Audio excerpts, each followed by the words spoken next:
लेकिन इस समय जो खिलाड़ियों के वीडियो आ रहे हैं, विशेष करके प्रभावित होने वाले खिलाड़ियों की वीडियो आ रहे हैं, आज वो खिलाड़ी जो धरने पर बैठे थे उनके बयान आ रहे हैं, कोर्ट तक जा रहे हैं, तो आप सोच सकते हैं कि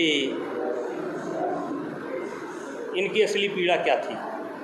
वो आज देश के सामने आ गया। कुछ दो लाइन आप कहते थे कि नगर नगर क्या ऐसा कुछ कहते हैं? नहीं, मैं पहले दिन बोला था, फिर बोला था कि मैंने बोला था कि नगर नगर इसके, देखिए ये पार्टियाँ, इन पार्टियों का चरित्र क्या है।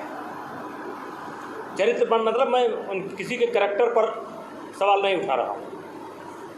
राष्ट्रीय स्तर पर अगर कोई एक पार्टी है तो उसका नाम है कांग्रेस पार्टी। आज राष्ट्रीय पार्टी क्षेत्रीय दलों के जाकर के गोद में बैठ रही है। इस देश के अंदर इसके पहले भी ऐसा हो चुका है। सन 1977 में इंदिरा जी के खिलाफ हुआ था, एक समय था कांग्रेस के खिलाफ होता था और जनता पार्टी बनी थी, लेकिन उसका हश्र क्या हुआ। फिर आप देखिए 89 में विश्वनाथ प्रताप, उसका हश्र क्या हुआ। फिर 89 में कितने मुख्यमंत्री बने, कितने प्रयोग हुए। आप देखिए 3-3, 4 प्रधानमंत्री बन गए। और भारतीय जनता पार्टी जो है, इसने भी एक गठबंधन बनाया सबसे पहले अटल जी के समय, विपक्ष में रहते हुए बनाया, गठबंधन बनाया, गठबंधन बनी, गठबंधन की सरकार भी चली। और तब से भारतीय जनता पार्टी यानी मोदी जी के नेतृत्व में भी छोटे दलों को पिछली बार 14 में भी लिए थे, 19 में भी लिए थे और लेकर के चल रहे हैं। आज तक तो ऐसा नहीं हुआ कि इनकी सरकार टूट गई हो, इनकी सरकार टूट गई हो, ऐसा तो नहीं हुआ। लेकिन जो गठबंधन आप देख रहे हैं, ये अब भानुमति का कुनबा कहे कोई, कुछ जो ये शब्द है ये तुलना करते हैं, लेकिन विचारधारा इनकी आपस में एक नहीं है। अब बताइए क्या होगा बंगाल में कांग्रेस का और उनका। आप बताइए कि बंगाल में कांग्रेस का और सत्ताधारी दल का क्या होगा। इशू टकराएंगे नहीं टकराएंगे, दिल्ली में टकराएंगे कि नहीं टकराएंगे, बिहार में टकराएंगे कि नहीं टकराएंगे। तो ये एक समय था कि कांग्रेस के खिलाफ गठबंधन बनता था, एक समय आज बीजेपी के खिलाफ बन रहा है। सांसद यादव ने कहा है कि पूरा भारत, अखिलेश यादव ने कहा है कि पूरा भारत इंडिया को जिताएगा, एनडीए की उल्टी गिनती शुरू हो चुकी है।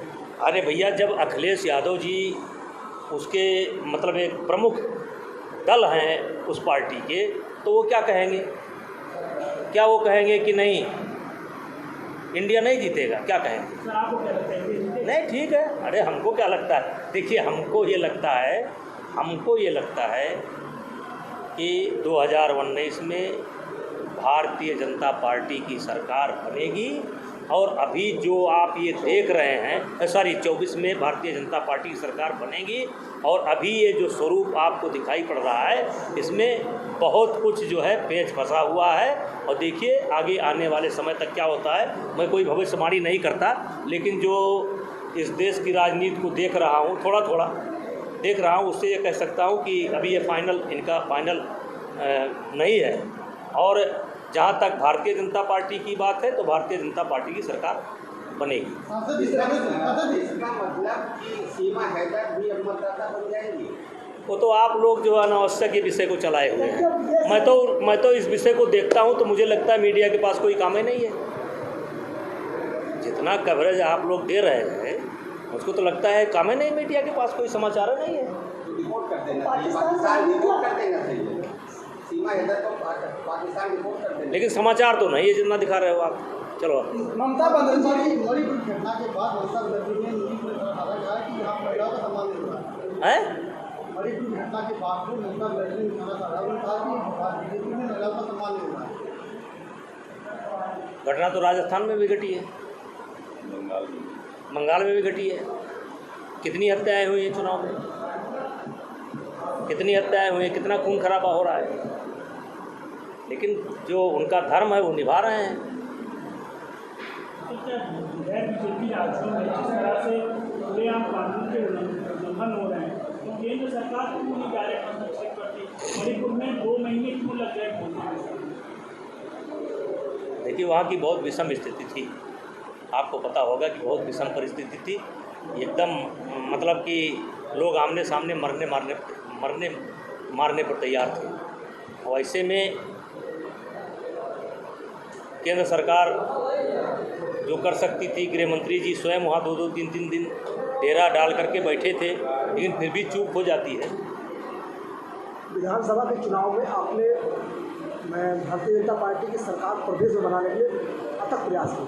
2024 का चुनाव करीब है, ऐसे में देवीपाटन मंडल से लेकर पूर्वांचल तक में किस तरह से आप समीकरण बनाएंगे कि भारतीय जनता पार्टी किस ज़्यादा से ज़्यादा सीटें आएंगी?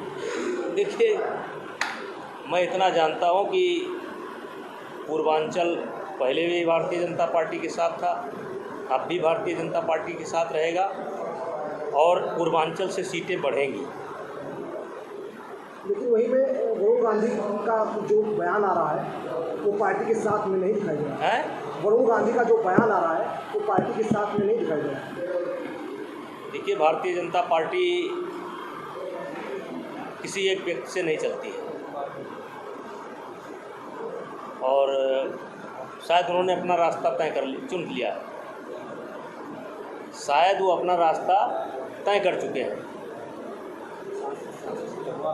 को लेकर आपने पिछले साल भी यहाँ से लेकर शासन स्तर पर कहा था, लेकिन अभी भी बाढ़ का मौसम। जब मुख्यमंत्री जी आए थे तो आपने क्यों नहीं पूछा? सवाल नहीं। तो ठीक है, जो उत्तर दिया वही मान लीजिए।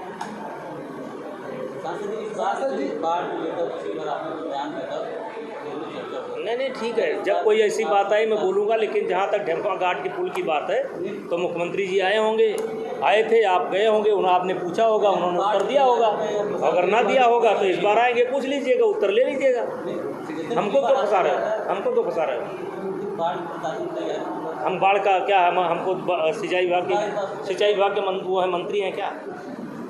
हम सिंचाई विभाग के मंत्री हैं क्या?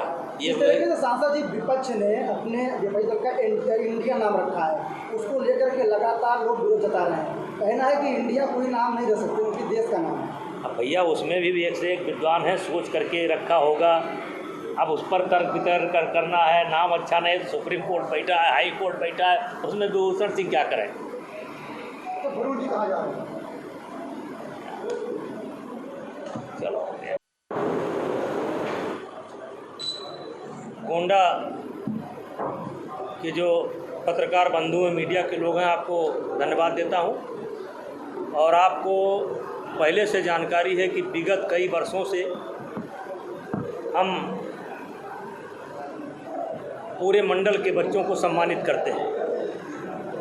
आज यहाँ पर वजीरगंज ब्लॉक और नवाबगंज ब्लॉक के टॉप 20 और कुछ विद्यालय ऐसे हैं जिनके पूरे बच्चों को, जो हमसे जुड़े हैं, 5000 बच्चों को, लगभग 5000 से ऊपर बच्चों को यहाँ पर सम्मानित किया गया, जिनको मेडल दिया गया, प्रशस्ति पत्र दिया गया। इनको आने जाने का संसाधन दिया जाता है, भोजन जलपान दिया जाता है और ये कई वर्षों से चलता है।